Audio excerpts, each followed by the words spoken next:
Hi guys, so welcome back to my second video for my channel. I wanted to do a baking video, so today I'm going to be baking some gingerbread cookies. I made some last year and sometimes throughout the year and they turned out pretty well according to my friends and family. Hopefully they were not lying, but yeah. I got the recipe from sortedfood.com, so I'll link to the recipe down below so that you guys can make it yourselves as well. I'm going to be adding some icing that I'm going to make myself as well, but I'm using an icing mix because I'm a little bit lazy today. I mean, it's the Christmas holidays. So I want to make gingerbread cookies because it's 2 more days until Christmas and I'm so excited for Christmas. It's honestly my favorite holiday. Yeah, and like you can see the tree in the background. I was supposed to decorate this with my sister, but I was just too excited, so I ended up decorating it myself. Hopefully it looks good in the camera. I like all the sparkly lights and everything. I also have my Christmas jumper, which I got from H&M. It's so cool. Yeah, it was just a nice present for myself. And I also have my Christmas hat on. I have Michael Bublé playing in the background. His Christmas album is the best and I just listen to it literally every Christmas. So yeah, let's get started then.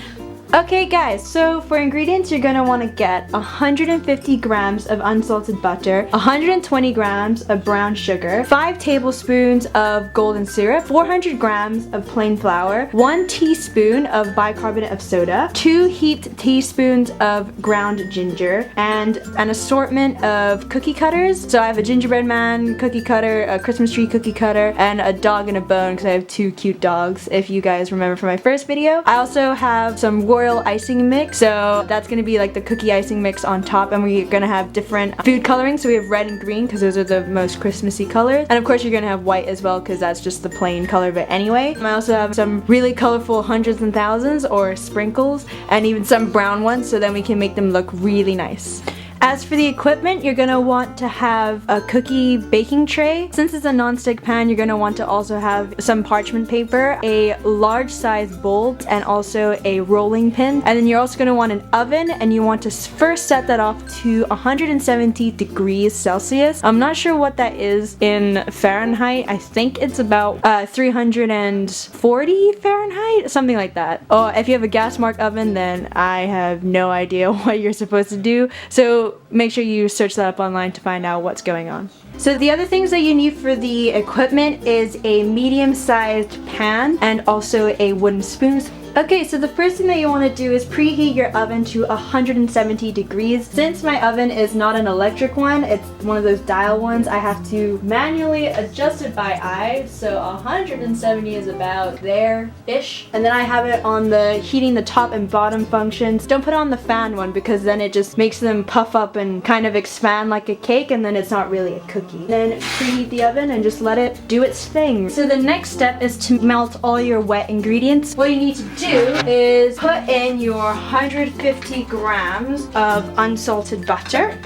Put that into the pan. Then you also need to put in your 120 grams of brown sugar into the pan. Then you have to get your 5 tablespoons of golden syrup. So this is the hardest step. For those of you who don't know what golden syrup is one of those ingredients which is super temperamental because it's very sticky and it's very hard to get off of your spoon. You can kind of see it. It's kind of like honey. It's kind of like that kind of consistency. So what you do is you get 1 tablespoon and then you put it into the pan. So it's really hard to get off the spoon, as you can see. Ugh. So it takes kind of a while. So I'll probably speed this up.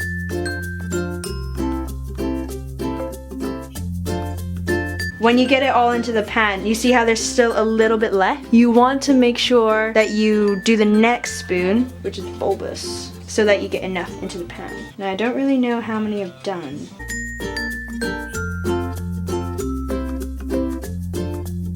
So I admit that as I was talking, I kind of forgot how many spoonfuls I put in. So I just watched it again and I only put in 4. So I'm gonna scoop in 1 more heaped tablespoon, just like that. I'm gonna put it in and then we can start melting all of the ingredients. Golden syrup is super tasty. If you guys don't know what else you can do with golden syrup, my family and I, we normally have it with pancakes or with waffles. That's really good and it's super sweet and super tasty. So now your pan should look like this with your butter, your sugar, and all the golden syrup. So what we're gonna do is turn the gas on and then just let it melt. Make sure you stir because you don't want the sugar to burn or the butter. And you just stir it until all the sugar dissolves, basically. Okay, and then once all the sugar has been dissolved, you can see that all the sugar is completely gone. But this sugar syrup is very, very hot right now. So just let that to cool for about 3 to 5 minutes. So in this bowl, I now have the 400 grams of plain flour, the 1 teaspoon of bicarbonate of soda, and the 2 heaped tablespoons of ground ginger. So now I have the melted wet ingredients mixture, so it's kind of like a gold syrupy kind of thing. So what happens is we put this into the white ingredients, pour it straight in, we get our wooden spoon, and then we just mix the whole thing together until it forms a dough, and it should just do it by itself anyway. So basically your dough should look like this with the wet mixture kind of mixed in together, and then you have all the dry ingredients. And after a while of just stirring it,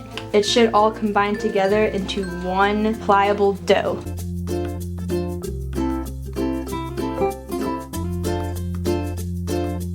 Okay, so once you've finished mixing everything, your bowl should look like this. And you can see that all of it's pretty much come together. Nothing's left in the bowl, which makes cleaning so much easier, which is why I love gingerbread cookie recipe. So now what we do, we have to flour the work surface. Then what you're gonna wanna do is get the dough that you put together, grab it from the bowl, and put it straight onto the surface. Some of it is still quite crumbly, but it's really easy to just put together like that, kind of like Play-Doh. Now once you have this weird looking yellow mess on your table, get your rolling pin and see how it's still coming up onto here. It means I didn't put enough flour. Hi Paws, you want to be in the video? Paws just came to see what I was doing. Hi Paws, how are you? You good? Yeah! Like, she's so cute. Anyway, so what we do, keep rolling it out until it's about maybe a centimeter thick.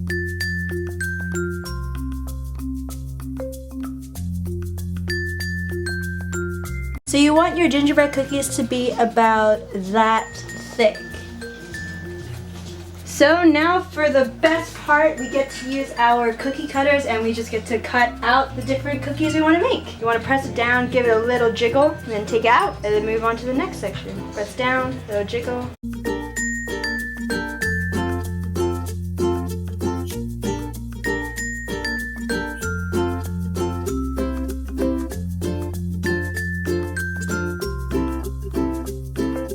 Okay, so your finished gingerbread cookies should look like this after you've cut everything out. So we have a series of gingerbread men and dog biscuits and dog. But yeah, so you want to put it into your cookie tray, and then after that you just bake it for 10 minutes, and it's that easy, really. Okay, so since my house is quite small and I don't have a lot of bench space, I have to put the baking tray onto the chair and put the cookie sheet on top. What I use is one of these things, one of these spatulas. I should have mentioned this before, to get all of the cookies, and we can just drop them into a tray and then put them straight in. My advice is to leave the dog biscuits until later because those are much smaller, so make sure to take them off carefully so you don't break them.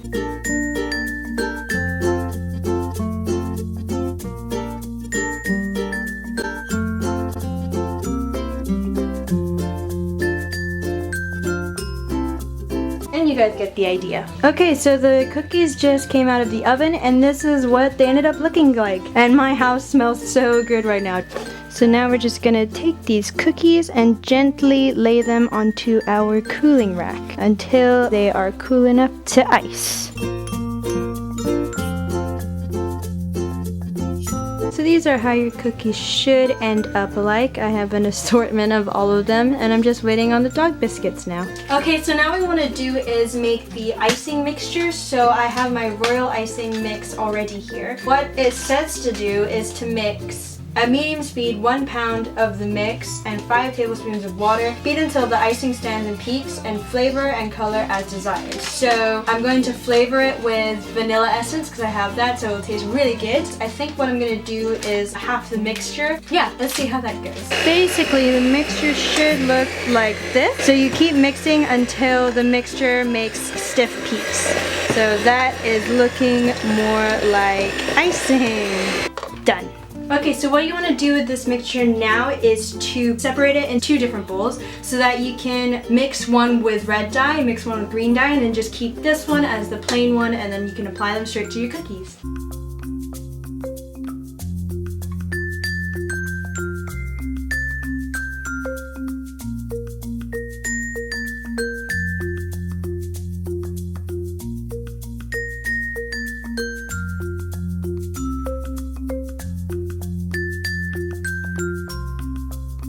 Okay guys, so now I've finished all the decorating for my gingerbread cookies, and basically this is what it looks like. See? Ooh, without the thing falling. And there we go. So we have our cookies here. We have the Christmas ones, which I put with the green icing, and then I have my dog and the bone as well. And then I also have a little gingerbread guy. So you can kind of decorate them however you want them. Use sprinkles, don't use sprinkles. Use the icing or don't use the icing. Probably would have been better if you didn't just have like a white face for the gingerbread man because he looks a bit silly. But yeah, so I'm pretty sure that these cookies look half decent, so if you guys want to try it and see if you can better me, I'm pretty sure it'll be that easy. Okay, so now for the taste test. Hopefully the gingerbread cookies taste good with the icing on it. I mean, I have to admit, while I was decorating it, I did eat a lot of the dog biscuits because they were just there and it was just too tempting, so I'm gonna try it.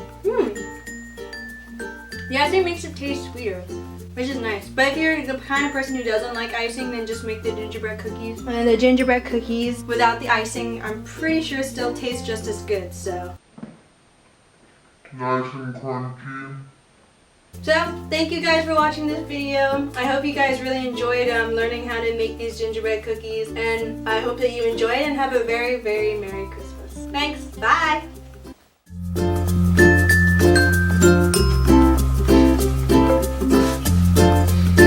Everyone, so I wanted to do YouTube for like a long time now.